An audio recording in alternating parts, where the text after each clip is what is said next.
শহর থেকে গ্রাম বাংলায় শীতের প্রভাব বেশি পড়ে। শহরের দালান কোঠার মাঝখানে শীতের তেমন প্রভাব না ফেললেও গ্রাম বাংলায় মানুষের শীতে ভোগান্তির শেষ নেই। খেটে খাওয়া মানুষের শীত যেন এক অভিশাপের নাম। আল্লাহর দেওয়া নেয়ামত। এই শীতেও তারা শীত নিবানোর জন্য আগুনের ব্যবস্থা করেন।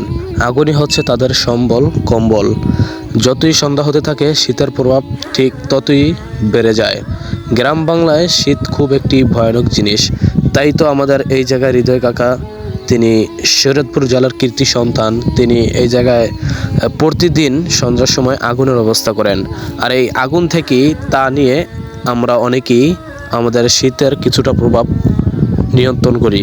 তাই আসুন প্রত্যেক জায়গায় আমাদের আগাছাজনিত যেই লার্কিগুলো আছে ওই লার্কি দিয়ে আমরা আগুন ধরাই, এবং কি প্লাস্টিক একটি দূষণীয় পদার্থ। তাই আসুন আমরা প্লাস্টিককে পুড়ে ফেলি এবং পরিবেশ ঠিক করি।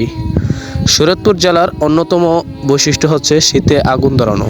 এই আগুন ধরানো একটি ঐতিহ্যবাহী সম্পদ হিসেবে শরীয়তপুরে পরিণত হয়েছে।